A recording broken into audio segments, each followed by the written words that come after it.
Hello friends and welcome back to a new vlog. Delhi NCR में बारिश से हो रखे हैं हाल बेहाल। खैर थोड़ी देर के लिए सुबह बारिश रुकी थी तो मैं चली गई थी मॉर्निंग वॉक पे और कंप्लीट कर लिए थे अराउंड 4900 स्टेप्स। सब अपने अपने काम में लगे हुए थे। नीर की थी ऑनलाइन क्लासेस। फटाफट से मैंने बना दिया था लंच और ब्रेकफास्ट, जिसमें आज बनाई थी पनीर की भुर्जी और साथ में प्याज का पराठा। यहाँ पे हालत इतनी ज़्यादा ख़राब हो रखी है, एडवाइजरी इशू हो रखी है, अगर बहुत ज़्यादा ज़रूरी हो तभी घर से बाहर निकला जाए। ज़्यादातर लोग घर से काम कर रहे हैं और बच्चों के भी स्कूल हो रखे हैं बंद। सुबह से बारिश थमी हुई थी लेकिन देखते ही देखते वापस से हो गया था हाल ख़राब और बाहर फिर से बारिश का मौसम बन गया था।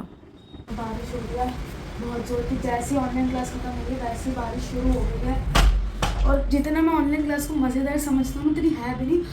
थका दिया पूरा, एक ही जगह बैठ के कमर दर्द कर रही, पैर सुन हो गया। मतलब एक दिन ना फ्रीज, एक जगह ना कंजस्टेड रहना पड़ता है। और सुबह से ना डांट वाले दिन ही मैं डांट खाया रहा हूँ, डांट खाया जा रहा हूँ। अब मैं आपको बताता हूँ ऑनलाइन क्लास में क्या हुआ। ऑनलाइन क्लास में ना मैथ्स की हमारी क्लास चल रही है, ठीक है। तो मैम ने पूछा everyone take out their maths registers and do this sample paper, ठीक है। तो मैंने निकाला, तो जब मैं निकाला तो मेरे को दिखा कि मेरे बगल में मेरी जो फ्रेंड बैठती है उसका रजिस्टर मेरे बैग से निकल गया। तो फिर ना जैसे ही मैंने देखा कि निकला है तो मेरे को ना आवाज़ आई, ma'am my register is no, I can't find my register. तो फिर मैम ने बोला why you can't find, exams का टाइम आ रहा है, आपका रजिस्टर ही नहीं मिल रहा। तो मैं ऐसे भाग कर आया लैपटॉप के पास और माई कन्वर्ट करके बोला, ma'am I actually accidentally got her register and it is with me. फिर अब मैं उसके बच्ची के पापा आ रहे हैं, बारिश हो रही है बाहर, उसके पापा रजिस्टर लेने आ रहे हैं और दूर भी रहते हैं और मैं नीचे देने जा रही हूँ।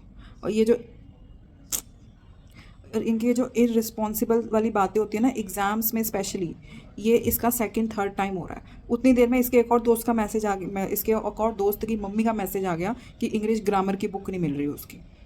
ये उसके सारे पापा आके आपको सुनाएंगे तो नहीं ना। ये सारे बच्चे जो है ना एक दूसरे के कॉपियाँ किताबें बैग में रखी और अभी मतलब एग्ज़ाम शुरू होने वाले हैं इनके, एक तो पोस्टपोन ही हो गया है, बाकी शुरू होने वाले हैं। उसमें इनकी कॉपियाँ एक दूसरे के बैगों में पड़ी हुई है। उसके पापा सुनाएंगे तो नहीं ना हमें। सुनाएंगे तो सुनना पड़ेगा। क्या बोलेंगे जैसे? यही बोलेंगे कि आपके बेटे के बैग में मेरी बेटी की किताब कैसे आ गई। तो आप ये बोल देना कि 2 दिन से आपकी रिस्पॉन्सिबिलिटी थी। रिस्पॉन्सिबिलिटी तो आपकी थी, आप और यार आपकी। अब वो मुझसे बात आप नहीं करेगी वो। फिर मैं मेरे बगल में, फिर मैम ने वैसी सीट चेंज कर रखी है, फिर मैं किससे बात करूँगा अगर वो मुझसे बात नहीं करेगी फिर तो। आपको ये टेंशन है कि किताब इधर उधर चले जाए, कोई दिक्कत नहीं है। आपके दोस्तों के बीच की बातचीत ना बंद हो। किताबें एक के बैग उसके बैग में चले जाएं, उसके बैग खो जाएं, तो लेकिन हमारी तो आपस में बातें ना रहा बंद है हो। पापा। कितनी उसके पापा को परेशानी हो रही होगी। अब वो बारिश में आ रहे हैं, ठीक है, हालात बाहर खराब हो रखे हैं। कुछ तो सेंस ऑफ रिस्पॉन्सिबिलिटी होती है कि अपनी किताबें चेक करो। उसको भी कह रही हूँ, उस बच्चे को भी करनी चाहिए थी। और आप दूसरे का रजिस्टर अपने बच्ची को, और आप दूसरे का रजिस्टर अपने बैग में रख रहे हो। आपको नहीं पता कि ये मेरा रजिस्टर नहीं है। अरे उसके रजिस्टर पे नाम भी नहीं लिखा हुआ आपके था। रजिस्टर में तो नाम लिखा हुआ है। फ्रेंड्स ये मैम ने मेरे को डांटा भी था कि क्यों नहीं लाए कॉपी। मैंने मम्मी का नाम लगा के बोल दिया था। हाँ बोल दो, कि बोल देना मेरी मम्मा ने मना किया बिकॉज आई एम इररिस्पॉन्सिबल। बस इररिस्पॉन्सिबिलिटी पे उठ के भाग जाओ। अब ऑनलाइन क्लास में सारे बच्चों को डांट पड़ी है। मतलब सबको मैम ने म्यूट ऑल कर दिया और बोला is this first time in your online class, ये पहली बार आप ऑनलाइन क्लास कर रहे हो जब सब ये एक साथ अनम्यूट करके बोले जा रहे हो आंसर। और मम्मी तो तब से बात ही नहीं कर रहे मुझसे जब से वो रजिस्टर वाली बात हुई है, और बोल रहे कि तुम सब हो ही निकम्मे, ऐसे ही हो सब।